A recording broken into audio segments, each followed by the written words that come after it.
Let's talk about No Other Choice, which is the new Park Chan-wook film, and I actually had the opportunity to watch this at TIFF months ago, and I've been sitting in this review until it was released wide, and I will tell you, this is one of those movies that I was like excited for, but I had no clue would end up in the top 5. Like, I knew this was going to be a great film, right? Park Chan-wook, somebody I've been watching for decades, and I think he has done some incredible work, and I was excited for this one, but I just didn't know exactly where I would fall with it. But it is in my top 3 right now. So if that's enough for your review, then you can end the video here. Thanks for subscribing. But anyway, on a serious note, I've been very backed up on videos because of my internet, AT&T. I need to talk to you. Nonetheless, I am still finding a way to upload them, even though it takes a bit longer to edit and upload and all of this. But let's get into Another Choice, one of my favorite films of the year. So the film is actually based on a book called The Axe, and there's already been a film made about this. So this is a adaptation of a book and a remake of that adaptation. No, this is an adaptation of the book and a remake of a film that's already been done.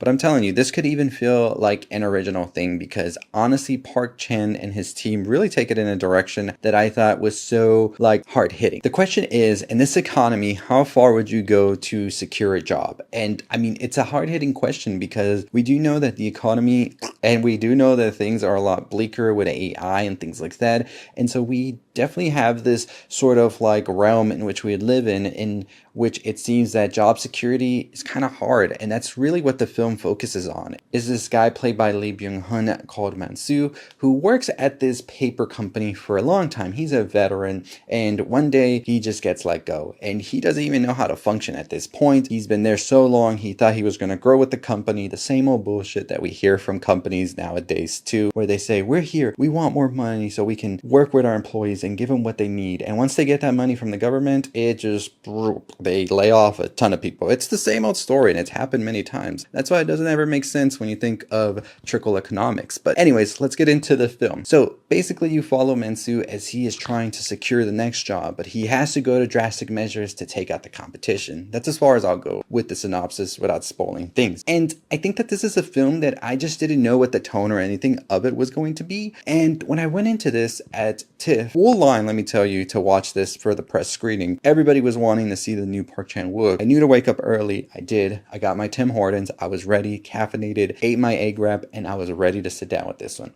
And surprised me a ton. As soon as it started, gorgeous imagery, beautifully shot, the acting on point, and it is a Park Chan-wook film, so you know that this is going to have some beautiful imagery that is going to stand the test of time. Yeojjeon here plays his wife Miri, and it is just a very incredible complex role that she plays. It is that type of role that you really sense that this is a real human being, right? A lot of times when actors play these roles, you can kind of feel like this character is like a cutout and the actor's just portraying what they read instead of really drawing inspiration and really trying to give breath to this role. Here, this wife is alive. She is not a caricature of what a wife would be in this situation. She is a real human being who is reacting to real-time events happening to her family. I thought she portrayed this role very well. The two of them really have some amazing moments together, and it really elevates the film every time you see them on screen, because you see them going through all of these things and you try to root for them and try to see where things are going, and yet you know the reality of the bleak situation that they're in, so it's kind of a lot harder hitting. But what Park Chan does well with his team here is really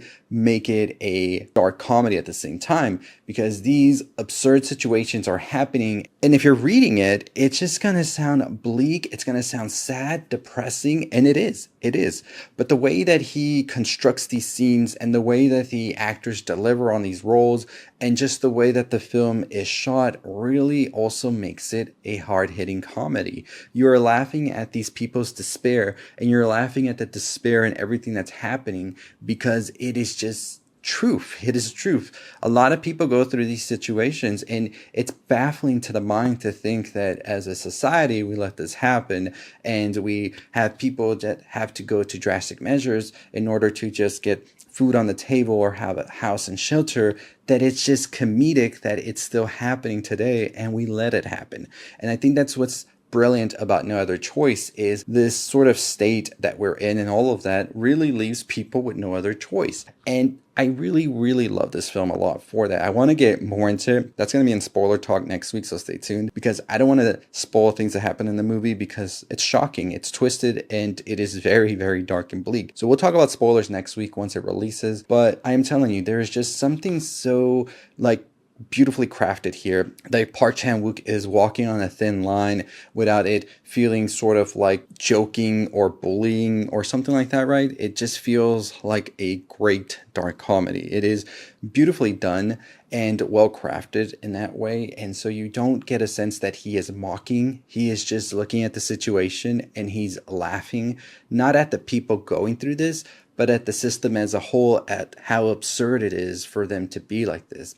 And that's just something that's done if the whole team's on board, right? Like the actors have to get it right, the writing, the camera shots, everything has to be right in order at the right time in order to pull it off. And they pull it off in No Other Choice. This is a very, very bleak and dark film by the end of it. I found myself laughing. I found myself sad. I found myself almost crying at points for the characters because they're really going through it.